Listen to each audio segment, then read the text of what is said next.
নাকি? আচ্ছা বলেন তো আপনি কেন মরতে চাচ্ছেন? মানে বলে একটু হালকা হন, তারপর না হয় আমি আপনাকে হেল্প করছি। বলেন কেন মরতে চান? সাদিয়া, আপনার সাথে দেখা না হলে না আমি কখনো বুঝতামই না একটা মানুষের সাথে ছ্যাচরা কি করে হয়। প্রত্যেকদিন আপনি মরার ট্রাই করেন, প্রত্যেকদিন ফেল করেন। প্রত্যেকদিন আপনি কোনো না কোনো মেয়ের প্রেমে পড়েন, সেখানেও ফেল করেন। তারপর আপনারা একটা দেশ থামতেছেন। এক কাজ করেন, ব্রিজটা দেখতেছেন, ওই ব্রিজের উপর থেকে লাভ প্রেমের সার্থক না হলেও না একদম উপরে চলে যাবে।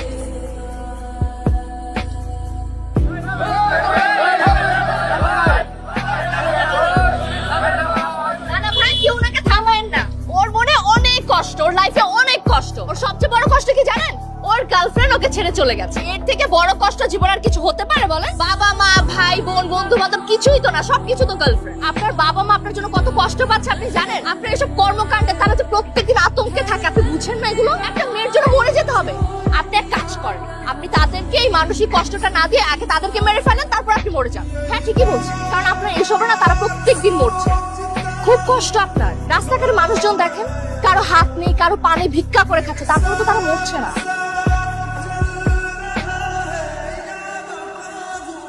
এখানে প্রত্যেকটা মানুষ মরণ ব্যাধিতে আক্রান্ত। ওরা কিন্তু জানে যে ওদের অনেক বড় একটা অসুখ হয়েছে, কিন্তু তারপরে দেখুন ওদের মধ্যে বেঁচে থাকার কি তীব্র ইচ্ছা, প্রিয়জনদের সাথে কটা দিন বেশি থাকার কি আকাঙ্ক্ষা ওদের মধ্যে। দেখুন ওরা প্রত্যেকদিন যে কষ্টটা সহ্য করে তার থেকে মরে যাওয়াটা অনেক সহজ, কিন্তু প্রিয়জনের ভালোবাসা আর পৃথিবীতে বেঁচে থাকার এই লোকটা ওদেরকে বাঁচিয়ে রেখেছে। কখনো কখনো অন্যের কষ্ট দেখলে নিজের কষ্টটা ভুলে থাকা যায়। বন্ধু বান্ধবদের সাথে সময় কাটা। একটা মেয়ের জন্য কেন মরে যেতে হবে? যে আপনি এখন একটা মেয়ের জন্য মরে যেতে চাচ্ছেন, সে আপনি কিন্তু কালকে অন্য আর একটা মেয়ের পিছনে ছুটবেন।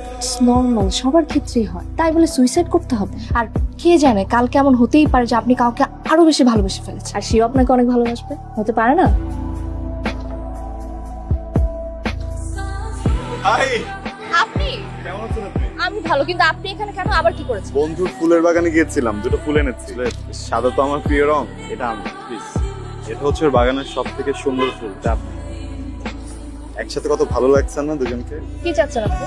আসলে লাস্ট কিছুদিন থেকে আমার এখানে না খুব ব্যথা। আচ্ছা, আবার আপনি টায়ার্ড হন না? আর এই কথাটা আপনি এই পর্যন্ত কতগুলো মেয়েকে বলছেন? অনেকজনকে দিয়েছি, কিন্তু আপনার ব্যাপারটা একটু স্পেশাল, কারণ আপনি আমার সত্যিকারের এবং শেষ ভালোবাসা। আপনার বয়স যেন কত? 25। আমার 28। ওয়াও, সত্যি? দেখেন আপনার যখন বয়স হয়ে যাবে, I can take care of you. ব্যাপারটা চলছে না? আর আপনার ফ্যামিলি? আমি যেটা বলবো সেটা মেনে নিবে। শুধু আপনি রাজি হলে হয়ে যায় আর কি। আর রাজি না হলে? আমি আপনাকে আমাকে ছাড়া বাঁচবেন না, তাই তো?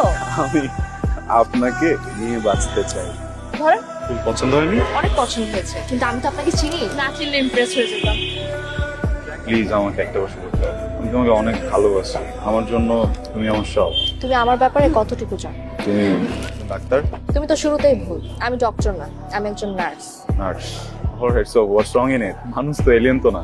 তোমার বাবা মা মেনে নেবে? হ্যাঁ, কেন মানবে না? তোমার অবস্থান সম্পর্কে তোমার ধারণা না থাকলেও আমার ধারণা আছে সকাল। তুমি শুধু শুধু তোমার সময় নষ্ট করছো। আর যদি মেনে নেয়? কখনোই মেনে নেবে না। আমি মাকে ভালোবাসি আর আমাকে বিয়ে করতে চাই। ও, তা এটা তোমার কততম ভালোবাসা?